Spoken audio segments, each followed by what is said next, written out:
আমরা মূলত চার্জ নিয়ে এইচএসসি সিলেবাসে 3টা চ্যাপ্টারের কথা বলি। আমরা হচ্ছে স্থির তড়িৎ বা স্থির অবস্থায় যদি চার্জ থাকে ওটা নিয়ে স্থির তড়িতে কথা বলি। আমাদের চার্জ যদি সমবেগে গতিশীল অবস্থায় থাকে তাহলে ওটা নিয়ে আমরা চলতড়িতে কথা বলি। আর যদি চার্জ একটা ত্বরণে গতিশীল থাকে তাহলে ওটার প্রপার্টিগুলো নিয়ে আমরা ভৌত আলোক বিজ্ঞানের কথা বলি।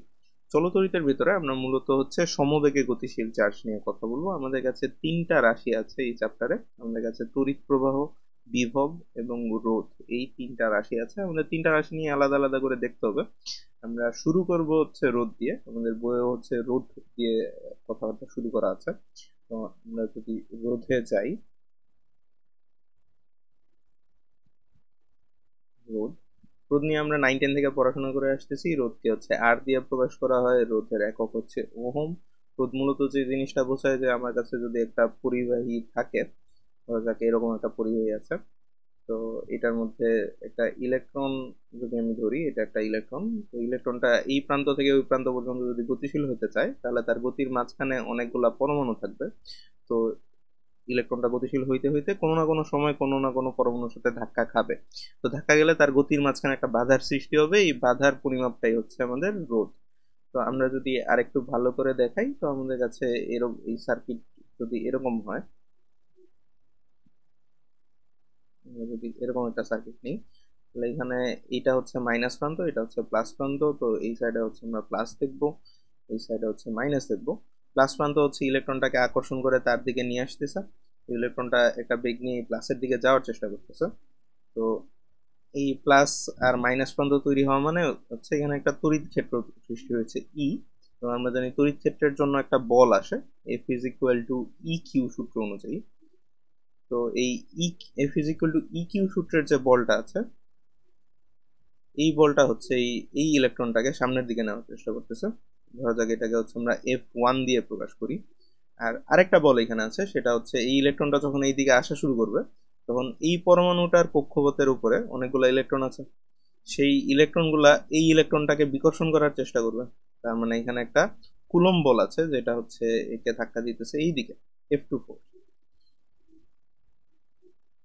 তো এই F2 ফোর্স যেটা আছে, এই ফোর্সটা যখন আমাদের বাড়তে থাকে, তার মানে হচ্ছে অন্য পরমাণু যখন আমাদের ইলেকট্রনটাকে ধাক্কা দিতে থাকে বেশি বেশি করে, তখন আমরা বলি ওই সিস্টেমটাতে রোধ বা আর এর পরিমাণ বেড়ে যাচ্ছে।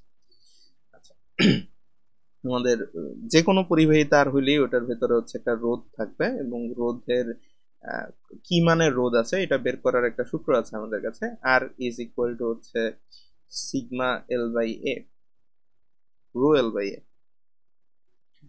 আচ্ছা, আমরা এই সূত্রটা নিয়ে এখন কথা বলবো। R is equal to rho L by A. আমাদের কাছে রোধ নির্ণয়ের একটা পরিবাহী রোধ নির্ণয়ের জন্য rho is equal to R is equal to rho L by A, এই সূত্রটা আমরা ইউজ করি। এটার ভিতরে আর হচ্ছে রোধ, রোধকে হচ্ছে আমরা ওহম এককে লিখি। এল হচ্ছে আমাদের পরিবাহীর দৈর্ঘ্য। ধরা যাক আমরা যদি এরকম একটা পরিবাহীর জন্য রোধ বের করার চেষ্টা করি, তাহলে আমাদের এই পরিবাহীর এটা হচ্ছে দৈর্ঘ্য, এবং আমরা যদি এই বরাবর পরিবাহীটাকে কাটি, তাহলে আমরা যে ক্রস সেকশনটা পাবো, যেমন একটা নর্মাল তারের জন্য আমরা একটা এরকম গোল ক্রস সেকশন পাবো কাটার পর। এটার ক্ষেত্রফলটা হচ্ছে আমাদের এ। তো দৈর্ঘ্য হচ্ছে আমাদের মিটার এককে আছে পুরো পরিবাহীটার দৈর্ঘ্য। আর পরিবাহীটাকে যদি মাঝখান বরাবর আমি কাটি, তাহলে আমি যে প্রস্থচ্ছেদের ক্ষেত্রফলটা পাবো সেই জিনিসটাকে হচ্ছে আমরা বলতেছি এ। এ হচ্ছে মিটার স্কোয়ারে আছে। আর আমাদের এখানে একটা প্যারামিটার আছে যেটা রো। রো হচ্ছে আমাদের এই ইকুয়েশন একটা ধ্রুবক বা কনস্ট্যান্ট ভ্যালু। রো একটা কনস্ট্যান্ট, এবং এই রো এর ভ্যালুটা হচ্ছে দুইটা জিনিসের উপর নির্ভর করে। রো এর ভ্যালু হচ্ছে আমাদের পরিবাহীর উপাদানের উপর নির্ভর করে, পরিবাহীর উপাদান।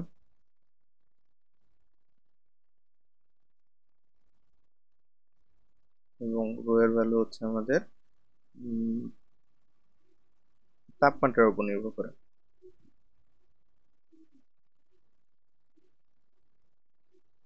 আচ্ছা, তো টোটাল আমাদের কাছে রো এর ভ্যালু দুইটা জিনিসের উপর নির্ভর করতেছে, পরিবাহীর উপাদান এবং তাপমাত্রা। এটা মনে রাখা খুবই ইম্পর্টেন্ট যে রো এর ভ্যালু হচ্ছে এই ইকুয়েশনের কোনো কিছুর উপর নির্ভর করবে না, এল এর উপর, এ এর উপর বা আর এর উপর নির্ভর করবে না রো এর ভ্যালু। কারণ আমরা এখানে এই ইকুয়েশনে বলতেছি রো হচ্ছে একটা কনস্ট্যান্ট রাশি। রো যেহেতু কনস্ট্যান্ট, এই ইকুয়েশনের রো একটা কনস্ট্যান্ট, তাই এই ইকুয়েশনের কোনো ভ্যালুর উপরে রো এর ভ্যালু নির্ভর করবে না। রো এর ভ্যালু দুইটা জিনিসের উপর নির্ভর করবে, পরিবাহীটা কি ধরনের উপাদান দ্বারা গঠিত আর পরিবাহীটার তাপমাত্রা কত, এর উপরে হচ্ছে রো এর ভ্যালু নির্ভর করবে। আর আর এর ভ্যালু টোটাল চারটা জিনিসের উপর নির্ভর করবে। আর এর ভ্যালু এল এর উপর নির্ভর করবে, আর এর ভ্যালু এ এর উপর নির্ভর করবে, আর আর এর ভ্যালু রো এর উপর নির্ভর করবে, যে রো আবার দুইটার উপর নির্ভর করতেছে। তো আমরা বলতে পারতেছি যে আর এর ভ্যালু টোটাল চারটা জিনিসের উপর নির্ভর করে, আর আমাদের যে রো আছে এই রো এর ভ্যালু দুইটা এলিমেন্টের উপর নির্ভর করে। আচ্ছা, আমরা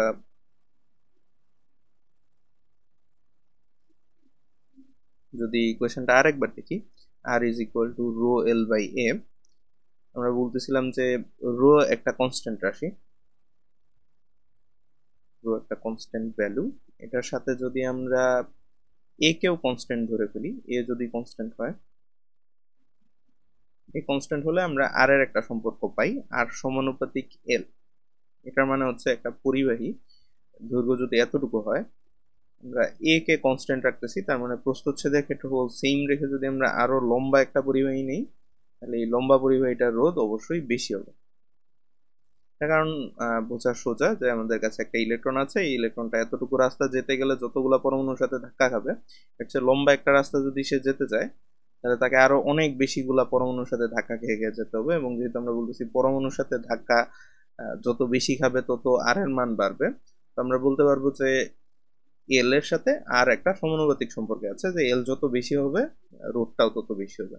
আবার আমরা যেহেতু রো কনস্ট্যান্ট আছে, আরেক ধরনের সূত্র আমরা আনতে পারি। যদি আমরা রো এর সাথে এল কেও কনস্ট্যান্ট ধরে ফেলি, তাহলে আমাদের আরেকটা সূত্র আসবে, আর সমানুপাতিক হচ্ছে 1/a। এটা মানে হচ্ছে আর রোধের মান প্রস্থচ্ছেদের ক্ষেত্রফলের ব্যস্তানুপাতিক। তার মানে সমান দৈর্ঘ্য বিশিষ্ট যদি দুইটা পরিবাহী তার হয়, ধরা যাক এরকম একটা পরিবাহী তার আছে, আর একটা হচ্ছে পরিবাহী তার সমান দৈর্ঘ্য বিশিষ্ট, শুধু প্রস্থচ্ছেদের ক্ষেত্রফলটা বেশি, এরকম আরেকটা যদি পরিবাহী তার থাকে, এটার রোধ যদি R1 হয় আর এটার রোধ যদি R2 হয়, তাহলে আমরা লিখতে পারবো যে R2 এর ভ্যালু R1 এর চেয়ে ছোট হবে। কারণ R2 যেই তারে আছে তার প্রস্থচ্ছেদের ক্ষেত্রফলটা বড়, এবং প্রস্থচ্ছেদের ক্ষেত্রফল হচ্ছে রোধের ব্যস্তানুপাতিক। রোধের ব্যস্তানুপাতিক হওয়ার কারণ হচ্ছে যেই তারের প্রস্থচ্ছেদের ক্ষেত্রফল বড়, সেই তারের একক ক্ষেত্রফলের ভিতরে ইলেকট্রনের সংখ্যাও বেশি।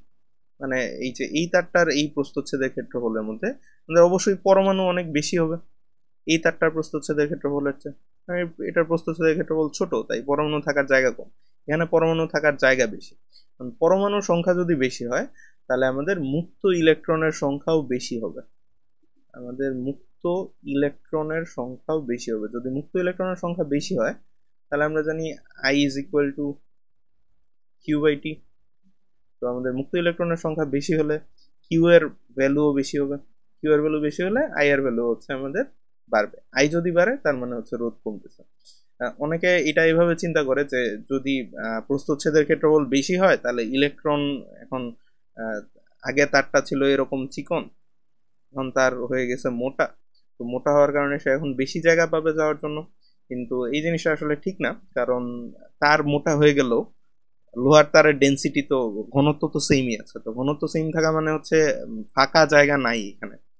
আগে যে পরিমাণ ফাঁকা জায়গা ছিল এখনো একই পরিমাণ ফাঁকা জায়গা আছে।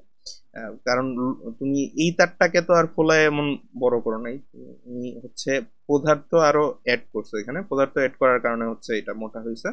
এইটার কারণে এই জায়গাটার ভিতরে আসলে তেমন খালি জায়গা তৈরি হয় নাই, এখানে ঘনত্ব যেহেতু আগের মতোই আছে।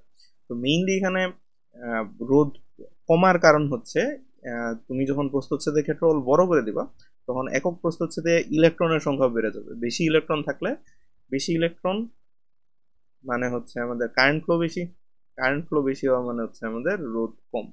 এইভাবে হচ্ছে আমাদের ক্ষেত্রফল যদি বাড়ে, রোধের ভ্যালু হচ্ছে আস্তে আস্তে কমবে। আচ্ছা, আমরা যদি এখানে দেখি, এখানে হচ্ছে আমরা একটা প্রবলেম নিয়ে কথা বলবো, যেটা হচ্ছে পরিবাহীর রোধকে যদি দ্বিগুণ করা হয়, দৈর্ঘ্য যদি দ্বিগুণ করা হয়, তাহলে এটা রোধ কত গুণ হবে। তো আমরা হচ্ছে এটা R is equal to rho L by A দিয়ে সলভ করব। আচ্ছা, তো ধরা যাক পরিবাহীর আদিতে রোধ ছিল R1, এটার দৈর্ঘ্য ছিল L1, আর প্রস্থচ্ছেদের ক্ষেত্রফল ছিল A1। আর রো কে হচ্ছে 1 ধরতে হবে না, কারণ আমরা বলতেছি রো হচ্ছে ওই পরিবাহীর জন্য কনস্ট্যান্ট। তো পরিবাহী তারের দৈর্ঘ্য তুমি যাই চেঞ্জ করো, রো এর ভ্যালু হচ্ছে সবসময় কনস্ট্যান্ট থাকবে। তো ধরা যাক হচ্ছে পরিবাহীটা এরকম একটা অবস্থায় ছিল, এটা হচ্ছে এটার দৈর্ঘ্য L1, এটার প্রস্থচ্ছেদের ক্ষেত্রফল হচ্ছে A1, এবং এটার রোধ হচ্ছে R1। এখন বলা হইতেছে যে এটার দৈর্ঘ্যকে হচ্ছে আমি দ্বিগুণ করতেছি। তো এটার দৈর্ঘ্য যদি দ্বিগুণ করা হয়, তাহলে অবশ্যই যে কোনো কিছুকে যদি আমরা টেনে লম্বা করি, ওটা হচ্ছে সরু হয়ে যাবে। তো আমরা এরকম কিছু একটা পাবো। তো এখন এটার দৈর্ঘ্যকে যদি আমরা L2 ধরি, তাহলে আমাদের প্রস্থচ্ছেদের ক্ষেত্রফল হয়ে যাবে A2। এবং যেহেতু হচ্ছে আমরা এখানে এটাকে কেটে ফেলি নাই বা এটা থেকে কোনো পদার্থ সরাই নাই, তাহলে আগের আয়তন আর নতুন আয়তনটা সমান হবে। তো আগের এই কেসে এটার আয়তন হবে হচ্ছে ক্ষেত্রফল ইন্টু দৈর্ঘ্য L1, A1 L1। এটার আয়তন হবে হচ্ছে ক্ষেত্রফল ইন্টু দৈর্ঘ্য A2 L2। তাহলে আমরা লিখতে পারি A1 L1 is equal two A2 L2। আবার আমরা এখান থেকে জানি, আমাদের কাছে বলা আছে যে পরিবাহীটার দৈর্ঘ্য দ্বিগুণ করতে হবে। পরিবাহীর দৈর্ঘ্য দ্বিগুণ করা হয়েছে, এটার মানে L2 আসলে হচ্ছে 2 ইন্টু L1। তো আমরা এখান থেকে লিখতে পারি যে A1 L1 is equal two A2 into L2 এর যে ভ্যালুটা আমরা এখানে পেয়েছি, L2 এর ভ্যালু হচ্ছে 2 ইন্টু L1। তো L2 এর এই ভ্যালুটা হচ্ছে আমরা এখানে বসাই দিব 2 ইন্টু L1। এখান থেকে হচ্ছে আমরা A2 এর একটা ভ্যালু পাবো। A2 এর ভ্যালু আসলে আমাদের L1 কাটা যাবে, এবং A2 এর ভ্যালু আমরা পাবো A1 ডিভাইডেড বাই 2। আচ্ছা, তো এখন যদি হচ্ছে আমরা R2 এর জন্য ইকুয়েশন লিখি, R2 is equal to rho L2 by A2 is equal to হচ্ছে রো L2 এর ভ্যালু আমরা বসাই দিতে পারি। L2 এর ভ্যালু হচ্ছে 2L1 divided by A2। A2 এর ভ্যালু আমরা একটু আগে পেয়েছি যে A2 এর ভ্যালু হচ্ছে A1 বাই 2। এখান থেকে আমরা লিখতে পারি এই 2টা উপরে চলে যাবে, 4 rho L1 divided by A1। Rho L1 divided by A1 আমাদের ছিল হচ্ছে R1 এর ইকুয়েশন। তো আমরা এটাকে লিখতে পারি 4R1। তো আমাদের টোটাল আসতেছে R2 is equals two 4R1। তার মানে আমরা যদি রোধ পরিবাহীর দৈর্ঘ্যকে হচ্ছে দ্বিগুণ করি, তাহলে রোধ হচ্ছে 4 গুণ হয়ে যাবে। এটাকে আমরা আরো এক্সটেন্ড করে এইভাবে লিখতে পারি যে পরিবাহীর দৈর্ঘ্যকে যদি হচ্ছে n গুণ করা হয়, তাহলে আমাদের রোধ আর হয়ে যাবে হচ্ছে n স্কোয়ার গুণ। যদি আমাদের পরিবাহীর দৈর্ঘ্যকে টেনে দ্বিগুণ করা হয় বা টেনে n গুণ করা হয়, তাহলে ওটার ক্ষেত্রফলের সাথে সাথে n গুণ কমে যাবে, এবং আমরা হচ্ছে আর এর ভ্যালু n স্কোয়ার গুণ বেশি পাবো। আচ্ছা,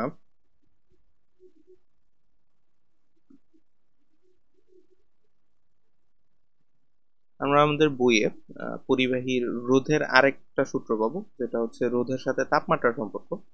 রোধের সাথে তাপমাত্রার সম্পর্ক,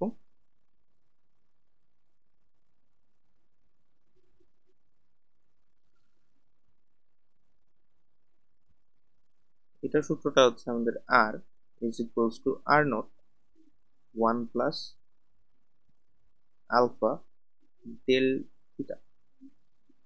আচ্ছা, এই সূত্রটা আমরা ইউজ করি হচ্ছে পরিবাহীর জন্য।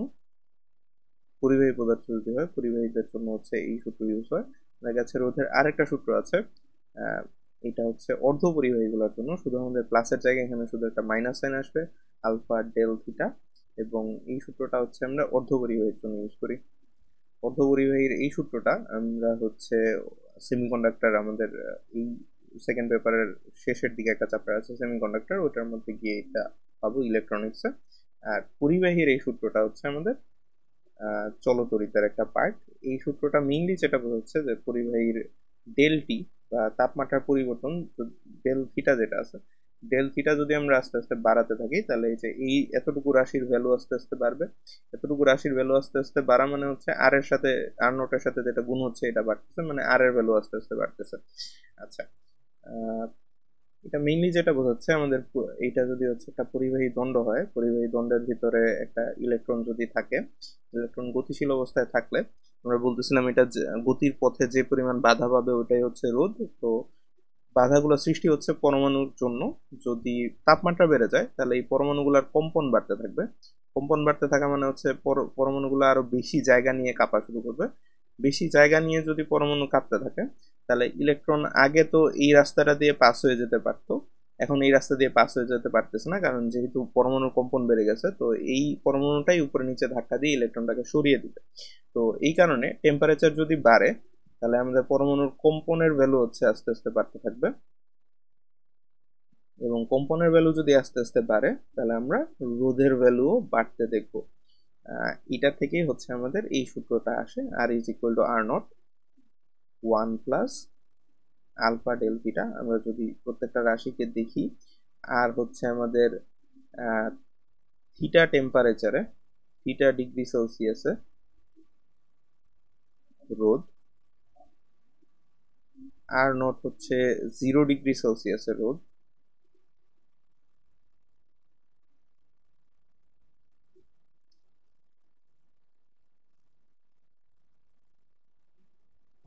আমাদের আলফা হচ্ছে রোধের উষ্ণতা গুণক। এটা হচ্ছে একটা কনস্ট্যান্ট ভ্যালু, পরিবাহীর উপাদানের উপর নির্ভর করবে এবং এটার ভ্যালু হচ্ছে প্রশ্নে দেওয়া থাকবে। একক হচ্ছে পার ডিগ্রি সেলসিয়াস রোধের উষ্ণতা গুণাঙ্ক।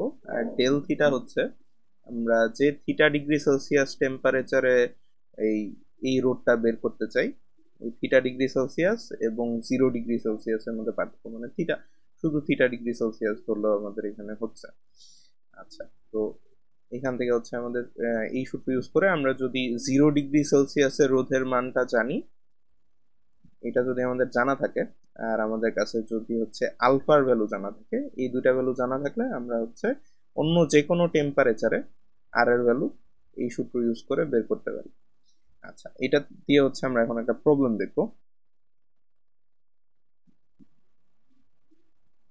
এখানে আমাদের 25 ডিগ্রি সেলসিয়াস তাপমাত্রার একটা টাংস্টেন তারের রোধ দেওয়া আছে 65 ওহম। আমাদের 200 ডিগ্রি সেলসিয়াস তাপমাত্রায় রোধ কত হবে সেটা বের করতে হবে। আমাদের কাছে আলফার ভ্যালু দেওয়া আছে। আমরা এই পুরো ম্যাথটা দুইটা মেথডে করতে পারি।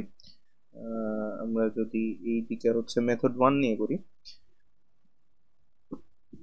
আচ্ছা, মেথড 1-এ আমাদের এই টেম্পারেচারের সাথে রোধের সূত্র যেটা আছে এটা ইউজ করতে হবে, R is equal to R naught 1 plus alpha del theta.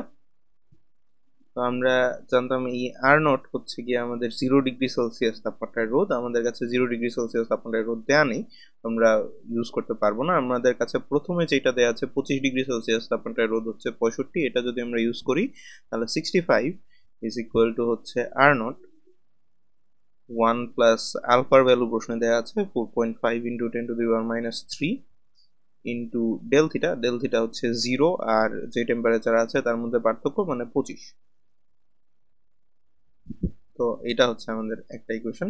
Secondly আমাদের 200 ডিগ্রি সেলসিয়াস তাপমাত্রায় রোধটা বের করতে বলছে, তো আমরা লিখতে পারি 200 ডিগ্রি সেলসিয়াস তাপমাত্রায় রোধ যদি আর হয়, R is equal to R naught 1 plus 4.5 into 10 to the power minus 3 into del theta হচ্ছে এখন 200 মাইনাস 0, তার মানে হচ্ছে 200। এখন আমরা যদি এই দুইটাকে ভাগ করে দিই তাহলে আর নট কাটা চলে যাবে, আর হচ্ছে আমরা আর এর জন্য আর এর ভ্যালুটা পেয়ে যাব। ইকুয়েশনটা আসবে হচ্ছে এরকম 4.5 into 10 to the power minus 3 into 25 divided by 1 plus 4.5 into 10 to the power minus 3 into 200। এটা হচ্ছে একটা মেথড যেটা আমরা ইউজ করতে পারি। আমাদের এছাড়াও আরো একটা মেথড আছে, মেথড 2, যেটাতে আমরা R is equal to R naught এই সূত্রটাকে একটু মডিফাই করে নিতে পারি। আমরা হচ্ছে সরাসরি এখানে আরটাকে আর 200 আমাদের লাগবে যেটা, আর 200 ধরতে পারি, আর আর নটটাকে 0 ডিগ্রি সেলসিয়াস তাপমাত্রায় রোধ না ধরে 25 ডিগ্রি সেলসিয়াস যেটা আমাদের ভ্যালু দেয়া আছে সেটা ধরে নিতে পারি। 1 প্লাস আলফা। এখন ডেল থিটার ভ্যালু হবে হচ্ছে 200 মাইনাস 25। ডেল থিটার ভ্যালু হচ্ছে এইখানে যে টেম্পারেচার রোডটা নিব আর এইখানে যে টেম্পারেচার রোডটা নিব তাদের মধ্যে যে ডিফারেন্সটা ওটা হচ্ছে আমাদের ডেল থিটা। তাহলে এটা থেকে আমরা হচ্ছে ডাইরেক্ট আমাদের উত্তরটা নিয়ে আসতে পারি। আর 200 হচ্ছে আমাদের দরকার, আর 25-এর ভ্যালু প্রশ্নে দেওয়া আছে 65। 1 প্লাস আলফার ভ্যালু দেওয়া আছে 4.5 ইন্টু 10⁻³ আর আমাদের টেম্পারেচারের ডিফারেন্স হচ্ছে 200 মাইনাস 25। এটা থেকে হচ্ছে আমরা আমাদের আর 200-র ভ্যালু নিয়ে আসতে পারি। দুটা থেকেই আর 200-র ভ্যালু আসছে, কিন্তু এইটা হচ্ছে বেশি অ্যাকুরেট হবে, এটার অ্যাকুরেসি একটু কম হবে, কিন্তু এটা অবজেক্টিভের জন্য বেশ ভালো একটা পদ্ধতি হইতে পারে। আচ্ছা, রোধের পর আমাদের কাছে আরো দুইটা রাশি আছে। একটা হচ্ছে তড়িৎ প্রবাহ আই। আই হচ্ছে তড়িৎ প্রবাহ, এবং আই হচ্ছে তড়িতের কনস্ট্যান্ট প্রবাহ, মানে সমবেগে যদি চার্জ গতিশীল হয় ওই প্রবাহটাকে হচ্ছে আমরা আই বলি। আয়ের একটা জেনারেল সূত্র হচ্ছে I is equal to Q divided by T. একক সময়ে যে পরিমাণ চার্জটা যায় ওটাকে হচ্ছে আমরা তড়িৎ প্রবাহ বলি। তো তড়িৎ প্রবাহ নিয়ে কথা বললে ধরা যাক এটা হচ্ছে আমাদের কাছে একটা ধাতব পরিবাহী দণ্ড আছে। তো এই পরিবাহী দণ্ডটার উপরে আমাদের কাছে যদি একটা ইলেকট্রন থাকে, এটা তো এই ইলেকট্রনটা ধরা যাক যদি তড়িৎ পরিবহন হয় তাহলে এই ইলেকট্রনটাকে এক প্রান্ত থেকে অন্য প্রান্ত পর্যন্ত গতিশীল হয়ে যেতে হবে, একটা পয়েন্ট থেকে ঠিক অপোজিট পয়েন্ট পর্যন্ত গতিশীল হয়ে যেতে হবে। তো সেটার জন্য হচ্ছে আমরা ধরা যাক এই ইলেকট্রনটাকে আমরা হচ্ছে এই দিক বরাবর গতিশীল হইতেছে এটা ধরে নিই। তাহলে আমাদের কাছে কি এই সিস্টেমের ভিতরে আরো অনেক ইলেকট্রন আছে, কারণ এটা একটা ধাতব বস্তু এবং ধাতব বন্ধনের মধ্যে অনেক মুক্ত ইলেকট্রন থাকে। তো আমরা এক একটা ইলেকট্রনের এক একটা দিকে বেগ পাবো। এরকম কয়েকটা ইলেকট্রন, অনেক সংখ্যক ইলেকট্রন যেহেতু আমার কাছে আছে, আমি অনেকগুলো ইলেকট্রনের জন্য এক একটার জন্য এক এক দিকে বেগ পেতে থাকবো।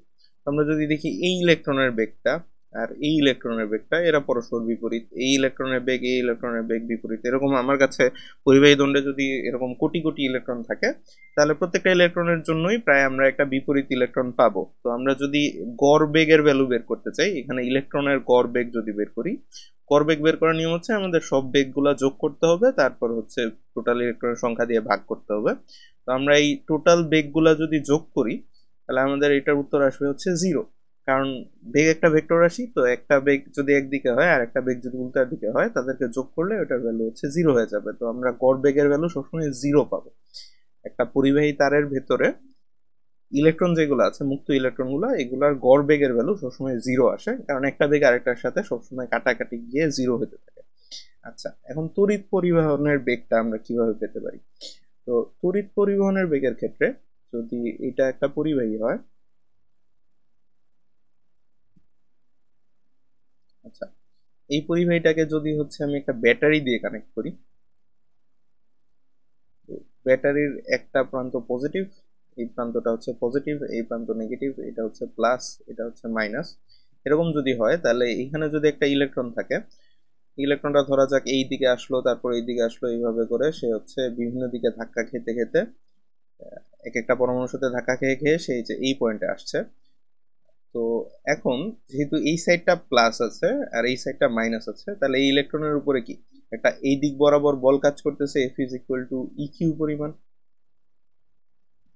এই প্লাস মাইনাসের তড়িৎ ক্ষেত্রের জন্য এই দিক বরাবর একটা বল কাজ করতেছে, যেহেতু ইলেকট্রন তাই এটা মাইনাস চার্জ আছে, মাইনাস চার্জকে প্লাস চার্জ আকর্ষণ করবে আর নেগেটিভ চার্জ হচ্ছে বিকর্ষণ করবে। তো আমরা হচ্ছে এই দিক বরাবর একটা ফোর্স পাবো। আচ্ছা, তো এই ইলেকট্রনটার এই দিক বরাবর যদি ফোর্স থাকে, ইলেকট্রনটা তো আগে এইভাবে ঘুরে ঘুরে এই পয়েন্টে আসতেছিল, এখন হচ্ছে সে এই বলের দিক বরাবর একটা ধাক্কা খাবে। ধাক্কা যদি খায় তাহলে সে আবার আগের পয়েন্টটাতে ফেরত না এসে একটু বেশি বাম দিকে চলে যাবে। তো আমরা ইলেকট্রনটার জন্য এই যে এতটুকু রাস্তার এইটুকু যে রাস্তাটা আছে, এইটুকু রাস্তার একটা এই দিক বরাবর তার সরণ পাবো। মানে এই বিভবের মান যদি আস্তে আস্তে আমি আরো বাড়াতে থাকি তাহলে এই এফ এর ভ্যালু আস্তে আস্তে বাড়বে। এফ এর ভ্যালু যত বাড়তে থাকবে এই সরণটা আস্তে আস্তে বাড়তে থাকবে, সরণটা আরো বেশি পরিমাণে এই দিক বরাবর ডিফরমেশন হতে থাকবে। আচ্ছা, এখন এই ইলেকট্রনটার উপরে আমাদের এই ছিল পরিবাহী, আমরা এই পয়েন্টে প্লাস দিচ্ছিলাম, এখানে মাইনাস দিচ্ছিলাম, এখানে হচ্ছে একটা ইলেকট্রন ছিল।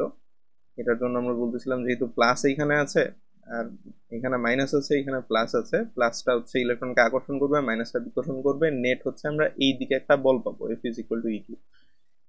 সেম ভাবে ইলেকট্রন যদি এখন এই বলের কারণে এই দিকে যাওয়া শুরু করে, তাহলে এই জায়গাগুলোতে অবশ্যই অন্য পরমাণু আছে, এই পরমাণুগুলোর কক্ষপথের শেষে আবার অন্য ইলেকট্রনও আছে। তো এই পরমাণুগুলোর কক্ষপথে নেগেটিভ চার্জ আছে, তো এই নেগেটিভ চার্জগুলো এই ইলেকট্রনটাকে বিকর্ষণ করবে উল্টা দিকে, যেটা হচ্ছে একটা কুলম্ব ফোর্স হবে। এখন যদি আমাদের F is equal two EQ এর যে বলটা আছে এবং আমাদের এই যে কক্ষপথে যে ইলেকট্রনগুলো আছে এগুলোর জন্য যে কুলম্ব ফোর্স আছে তারা যদি সমান হয়ে যায়, তাহলে আমাদের ইলেকট্রনের উপর summation of F is equal two হবে 0। সামেশন অফ F 0 হওয়া মানে হচ্ছে ইলেকট্রনের ত্বরণও 0। ইলেকট্রনের ত্বরণ যদি 0 হয় তার মানে ইলেকট্রন হচ্ছে আমাদের সমবেগে গতিশীল অবস্থায় আছে।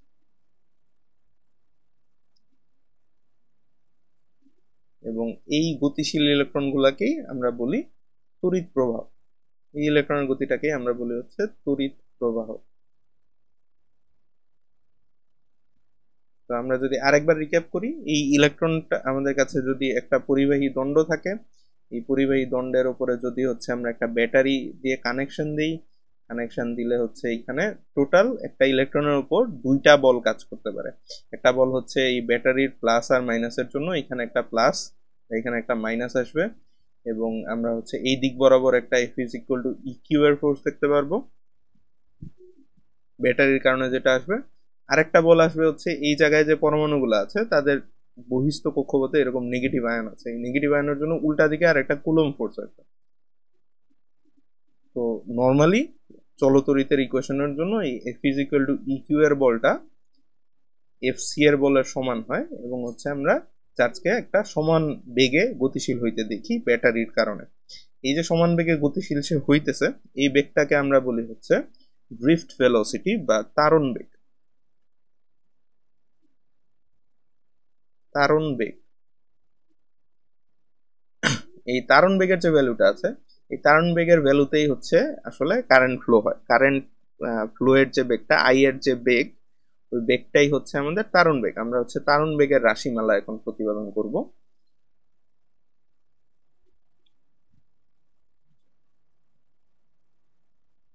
তো এটা যদি হচ্ছে একটা পরিবাহী দণ্ড হয় এবং এটার দৈর্ঘ্য যদি হচ্ছে আমরা ধরে নিই L, এবং এটার প্রস্থচ্ছেদের ক্ষেত্রফল যদি হচ্ছে আমরা ধরি A,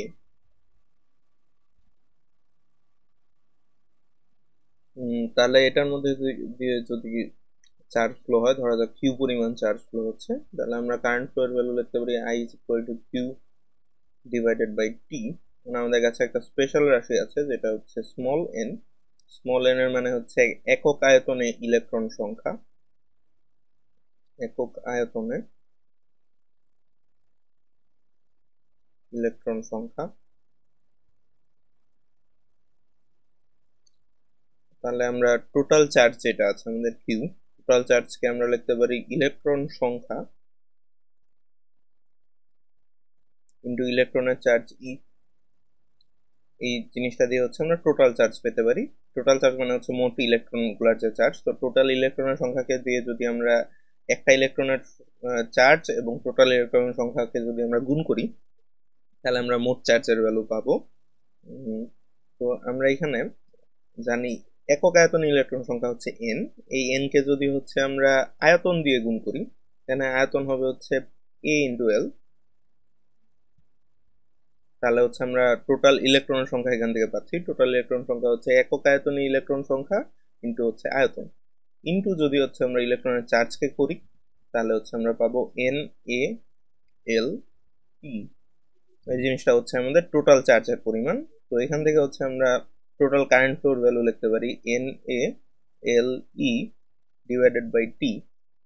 মানে এখান থেকে এই এল বাই টি যে ভ্যালুটা আসতেছে এই ভ্যালুটা আবার আমরা জানি হচ্ছে বেগ, কারণ আমরা জানি এস ইজ ইকুয়াল টু ভিটি। এখান থেকে বেগের value V is equal two আসবে এস ডিভাইডেড বাই টি। যেহেতু এটা সমবেগের কথা বলতেছি আমরা, তার মানে এই ইকুয়েশনটা এখানে ভ্যালিড। তার মানে এল বাই টি কে আমরা হচ্ছে ভি লিখতে পারি। তো এন এ ভি ই একটা ইকুয়েশন পাবো, এবং আমরা জানি এই সমবেগটাই হচ্ছে আমাদের ইলেকট্রন ফ্লো এর বেগ বা তড়িৎ প্রবাহের বেগ, যেটাকে আমরা তারণ বেগও বলতেছি। তার মানে এই তারণ বেগের রাশি হচ্ছে V is equal to I by N A. তারণ বেগ থেকে খুব কম ম্যাথ আসে, তো আমরা তারণ বেগ নিয়ে তেমন একটা প্রবলেম দেখবো না। তারণ বেগ থেকে আরেকটা রাশি আনা যায়। তারণ বেগের থেকে আমরা হচ্ছে প্রবাহ ঘনত্ব আনতে পারি। প্রবাহ ঘনত্ব প্রবাহ ঘনত্ব ইজ ইকুয়াল টু হচ্ছে আমাদের কারেন্ট ফ্লো ডিভাইডেড বাই ক্ষেত্রফল এ। তো আমরা জানি এই সূত্রটা থেকে আই বাই এর ভ্যালু বের করলে আমরা পাবো হচ্ছে এন ভিই। এটাই হচ্ছে আমাদের প্রবাহ ঘনত্বের সূত্র, এন ভিই প্রবাহ ঘনত্ব। আচ্ছা।